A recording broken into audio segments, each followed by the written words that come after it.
السلام عليكم ورحمة الله وبركاته. ازيكم حبايبي؟ عاملين ايه؟ يا رب تكونوا كلكم بخير. نصلي على النبي عليه افضل الصلاة والسلام، وندعي لاخواتنا في غزة، فلسطين، جنوب لبنان، سوريا، العراق، اليمن، السودان، مصر، كل البلاد ربنا معاهم. ربنا ينصرهم نصر عزيزا مقتدر. اللهم نصرك الذي وعدت. بشكر كل اخ واخت خارج مصر وداخل مصر على راسي والله. ربنا يديمكم نعمة في حياتي، وانتوا السند والعون. بحبكم قوي وبحترمكم قوي على راسي. كل الناس الجديده اللي بتخش قناتي، كومنتاتكم الحلوه اللي بتسعدني، اللايكات لو عجبكم الفيديو. بحبكم والله، انتوا تاج على راسي فعلا. وان شاء الله باذن الله قناتي هتكبر بيكم وليكم ان شاء الله. حطوا لي بقى اللايك حبايبي. هنتكلم في كذا موضوع النهارده. هنتكلم عن الخالة حلميه، هنتكلم على ام جنى والعيا بتاع مازن، والتجاره برضو بالعيا يا جماعه. هنيجي دلوقتي نتكلم في الموضوع ده. حطوا لي بقى اللايك. وهنتكلم على اسماء جمال، وكانت طالعه واحنا طبعا عارفين ان هي كانت قاعده في بيت والدتها، وكانت في مشاكل بينها وبين زوجها شريف. وهي طلعت ووضحت اخيرا، قالت يا جماعه انا خلاص هنفصل. بس سامحوني، انا مش هقول يعني اسباب الطلاق ايه. ودي برضو حاجه ان احنا بجد بنحييك عليها، ان انت فعلا مش زي القنوات التانية يا اسماء، ان انت تطلعي تحكي كل حاجة على العلن كده.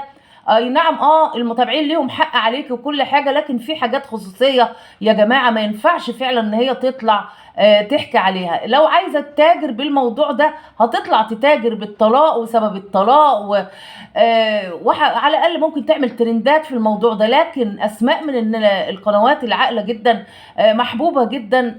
بجد ربنا يخلي لك بنتك يا اسماء. وانت جربت حظك مرتين، فمعلش الايام اللي جايه ان شاء الله تكون احسن ليكي. وما تقوليش ان حظك وحش، ده اسم ونصيب. كل حاجه طبعا اسم ونصيب. انت بتقولي يا رب حظ بنتي هاجر ما يطلعش زي حظي. لا، انت حظك زي الفل. كل حاجه مكتوبه وكل حاجه ربنا كاتبها لنا خير. والله ما فيش حاجه عند ربنا بيبعتها لنا وحشه ابدا، كله خير يا جماعه.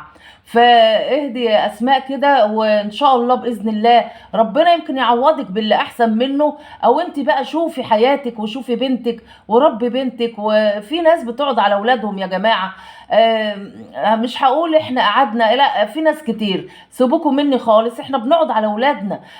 في ناس بتتطلق، في ناس زوج يعني ازواجهم بيموتوا وبيربوا اولادهم وبيقعدوا عليهم ما بيتجوزوش. فربنا يعينك على اللي جاي، ربنا يقويك يا رب ويهدي لك حالك وتفرحي ببنتك هاجر. والطلاق يا جماعة ساعات بيبقى خير للواحدة والله. وعسى أن تكرهوا شيئا وهو خير لكم، وعسى أن تحبوا شيئا وهو شر لكم، والله أعلم وأنتم لا تعلمون. حبيبتي الحظ الحلو يجيلك إن شاء الله، وربنا يخلي لك بنتك وتفرحي بيها يا أسماء. وحطوا لي بقى اللايك. هنتكلم على ام جنى والمرض بتاع مازن، وعنده ذبحه صدريه يا جماعه. طبعا احنا عارفين الهيبره بتاعت ام جنى، وراحت للدكتور نفس القصه، وقعدت تتكلم كتير وبقها بالع بق الدكتور. يا ام جنى سيب الدكتور يتكلم، او ممكن ما تصوريش يا ست الفيديو ده خالص. انا مش عارفه ازاي انتوا بتقدروا تتاجروا بالمرض. يعني انت حزينه وطالعه تعيطي وانت قاعده بتاكلي السمك المشوي وقاعده بتعيطي على مازن. طب انت ليه بتفولي عليه يا ست الكل بدل ما تدعي له؟ وبعدين انت وشك اصفر شفايفك زرقاء. ما احنا متعرضين. هو انت شايفانا احنا جماد؟ احنا بشر، احنا لحم ودم.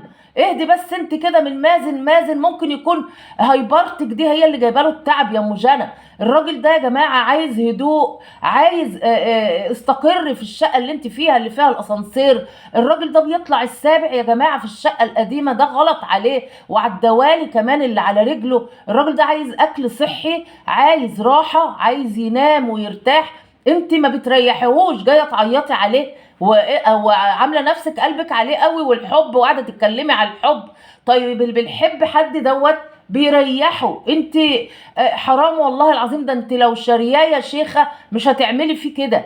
يعني ده انت بتعذبيه معاكي يا مجانا. خلينا صراحه بصراحه يعني. ده الراجل ده عايز ياكل اكل صحي، عايز ياكل سلطه، عايز يشرب شوربه، ياكل اكل مشوي، ياكل حاجات مغذيه. انت منعتي السجاير عنه، دي حاجه كويسه. لكن كل شويه شفايفك زرقاء وشك اصفر، انت مش عارفه الدكتور حتى بيقول انت مش عارفه الايكو يعني ايه، مش عارفه رسم القلب يعني ايه، انت ما هيبرتك دي والله هي اللي جايبه له التعب. اهدي كده. انت على السفره حتى جنى يا عيني لسه بتتكلم. استني يا جنى، مازن بيتكلم. استنى يا مازن. انت مش مديه فرصه للناس تتكلم، انت تعبتينا احنا اصلا، ما بالك اللي شغالين او اللي شغالين ايه بس، ما بالك اللي قاعدين معاكي في البيت يا ام جنى. يعني والله العظيم انا عذره الناس اللي معاكي دي، هيجي لهم يوم خلي بالك وهينفجروا. انت اللي بتتكلمي بقك بالع الكل، حتى لما بتروحي بره تكشفي لحد بقك بالع بق الدكتور. اهدي وخلي الدكتور يتكلم ويشوف وهو اللي يشخص الحاله. ان شاء الله الذبحه خفيفه. واهم حاجه السجاير، انت منعت السجاير اوكي، لكن راحه، هو عايز الراحه. انت مطلعاه 7 دور ومنزلاه 7 دور وبيشيل تقيل لا يا ستي ريحي، انت معاكي فلوس تقدري تعملي كل حاجه بالقرش اللي معاكي.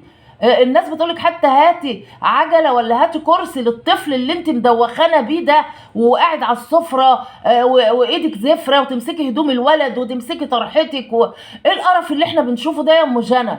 ايه القرف ده؟ والله العظيم قرفتونا يا جماعه. اهدي شويه وعالجي جوزك واحده واحده وبالراحه كده، وقولوا لنا معرفش ايه وقولوا لنا ايه. الدكتور هو اللي يقول يا حبيبتي مش المتابعين، انت مدوخه المتابعين معاكي اصلا. ربنا يهدي لك حالك يا شيخه. حطوا اللايك وهنتكلم في اخر موضوع، هنتكلم على الحنه بتاعه ابن سلفة حلميه. بجد والله شابو ليكي يا خاله حلميه، رجعينا الايام زمان الجميله اللي كانت الجيران بتقف جنب جيرانها. شفنا وهي بتعمل الحنه بتعجنها وبجد، وشفناها وهي فاتحه شقتها للاطفال وللناس الكبيره وهي بتعجن الحنه في شقه امل اللي هي سلفتها. وبجد احنا ساعات ناس تقول ايه، لا انا هقفل شقتي عشان الدنيا ما يعني المنظر ما يبقاش وحش وشقتنا هتتوسخ والكلام ده. لكن الخاله حلميه بجد شايفين ان هي فاتحه شقتها وفرحانه لسلفتها وابن سلفتها. بنقول لامل الف مليون مبروك لابنك احمد، يا رب يتهنى كده مع عروسته. وعقبالك يا طارق لما الخاله حلميه تفرح بيك يا حبيبي، وفعلا هيبقى يوم حلو قوي ليك يا طارق، لانك انت والخاله حلميه بتفرحوا من قلبكم للناس بجد. ربنا يفرح قلوبكم. خطوه حلوه قوي اللي انت عملتيها يا خاله حلميه، انك انت فعلا فرحانه من قلبك، فرحت المتابعين. الكومنتات كلها سعيده بيكي لانك انت الطاقه الايجابيه. قلنا لك بقى خلاص قفلي على المواضيع القديمه دي، ما تطلعيش لايفات تاني، وشوفي القناه بتاعتك ما شاء الله هي في العلالي. ربنا يا رب يزيدك من نعيم الله. محدش يجي يقول لي انت تملي تدافع عن خاله حلميه. قولوا اللي تقولوه، احنا بندافع عن كلمه الحق، بندافع عن الطاقه الايجابيه، بندافع عن المحتوى النضيف اللي عينينا لما تشوف محتوى زي ده او ودننا يسمع كلمه حلوه زي الخاله حلميه والدعاء اللي بتدعي لي الناس كلها. فطبعا لازم نتشرف ونتكلم في المحتوى ده بكل حب. فبجد ربنا يسعد قلبك يا خاله حلميه، ومبروك لابنك يا امل. وبشكركم شكرا جزيلا. هي تقريبا اسمها امل سلفتها، فبنقول لها الف مليون مبروك لابنك وعقبالك يا طارق. وبشكركم حبايب قلبي. لو عجبكم الفيديو ما تنسونيش باللايك والاشتراك وتفعلوا زر الجرس عشان يوصل لحضراتكم مني كل جديد. والسلام عليكم ورحمة الله وبركاته. باي باي.